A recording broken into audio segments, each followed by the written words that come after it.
বাড়িতে আসার পর কয়দিন ধরেই আম্মুরে বলতেছিলাম সরিষা খেতে যাব। সবাই অনেক সুন্দর সুন্দর ভিডিও করে ছাড়ে, তাই ভাবলাম যে সবাই মিলে যাই। তো যাব ভাবছি, কিন্তু আম্মু অসুস্থ হয়ে গেছে, পরে আর আম্মুর সাথে যাইনি। এরপর আমার কয়টা ছোট ভাই বোন নিয়ে পরে আমরা সরিষা খেতে গেছি।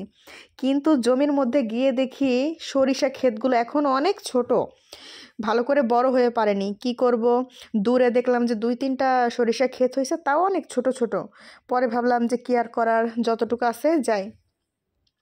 কিন্তু হাঁটতেই প্রচুর কষ্ট হচ্ছিল। আমি জুতা পায়ে দিয়ে আসছিলাম, তাই আমার তেমন অসুবিধা হয়নি, কিন্তু আমার ভাই বোনগুলোর অনেক কষ্ট হয়েছে। সবাই অনেক আস্তে আস্তে হাঁটতেছিল। ছোট একটা বোন তো হাঁটতেই পারতেছিল না, আমার ভাই গিয়ে ওরে নিয়ে আসছে আস্তে আস্তে। পরেই তো সবাই মিলে টুকটাক ছবি তুললাম, ভিডিও করলাম। সরিষা ক্ষেতগুলো আসলেই অনেক সুন্দর, কিন্তু জমির মালিক কি বলবে এই ভয়েই তো কি একটা অবস্থা। তাই আমরা এদিক ওদিক তাকাইতেছিলাম আর ছবি তুলতেছিলাম, বেশিক্ষণ থাকিনি। তারপর আবার চলে আসছি। পরে আম্মু পাতুরি বলে অনেকে, তবে আমরা কই মাছ ভাপা, ইলিশ মাছ ভাপা এগুলোই বলি। ভাতের মধ্যে রাইস কুকারের উপরে যে ইয়াটা থাকে ওর উপরে আর কি কই মাছ দিয়ে লাউ পাতা দিয়ে সিদ্ধ করছিলাম। পরে এটা আর কি ভর্তা মাখাই খাইছি। এত মজা লাগে আমার, মাশাল্লাহ, এই ভর্তাটা খুবই মজা লাগে। কারা কারা এইভাবে খাও বলো কিন্তু। ইলিশ মাছ ভাপা, কই মাছ ভাপা, বড় শিং মাছ, মাগুর মাছ, এগুলোও কিন্তু খুব মজা লাগে। আর শীতের দিন গরম গরম এরকম ভর্তা ভাত কিন্তু আসলেই খুবই মজা। আম্মু যে পাতাগুলো দিয়ে ভর্তা দিয়েছিল, এই পাতাগুলোর সঙ্গে কিছু কাঁচা পেঁয়াজ নিছে, আর এর সঙ্গে কিছু মরিচ ভর্তা দিছিল। এই কাঁচা পেঁয়াজ আর মরিচ দিয়ে লবণ দিয়ে সুন্দর করে ভর্তাটাকে আম্মু মাখায় নিছে। এই তো ভিডিওতে ভয়েস দিতে যাচ্ছি, এখনই আমার জিভে পানি চলে আসতেছে। কি যে মজা হয়েছিল।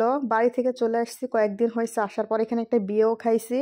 সেই ভিডিওগুলো তোমাদের সাথে শেয়ার করছিলাম। মাঝখানে আরও অনেকগুলো বাড়িতে গেছি, পরে ভিডিও করছি, কিন্তু সেগুলো শেয়ার করতে পারি নাই। এই তো। আর এইদিকে আমার ছোট বোন আবার এই ভর্তা টর্তা খায় না, এই জন্য ওর জন্য আলাদা করে কই মাছ ভুনা করে দিয়েছে আম্মু, ও ওইটা দিয়ে খাইতেছে। ওরটা অনেকে বলে অনেক মজা হয়েছিল। আর রাইস কুকারের মধ্যে উপরে কই মাছের ভর্তা দেওয়ার কারণে উপরের ভাতগুলা লাল হয়ে গেছে। এই ভাতগুলা যে কি মজা ভাই খেতে, যারা খাইছো তারাই জানো। প্রথমে ভর্তা দিয়ে খাইলাম, এরপর যে কই মাছটা রাখা ছিল সেগুলো দিয়ে মিক্সড করে খেয়ে নিছি। এর সঙ্গে হালকা একটু মশলা ছিল। তারপর খাওয়া দাওয়া শেষ করে আমরা সবাই কিছুক্ষণ লুডো খেলতেছিলাম। আর ভিডিওগুলো ভালো লাগলে অবশ্যই শেয়ার করবেন, লাইক কমেন্ট দিবেন। সবাই ভালো থাকবেন। তো খাওয়া শেষ হয়ে গেছে, ভিডিওটাও শেষ করে ফেললাম। লাস্টে যে ভাতগুলো ছিল একবারে মাখিয়ে নিছি। আল্লাহ হাফেজ।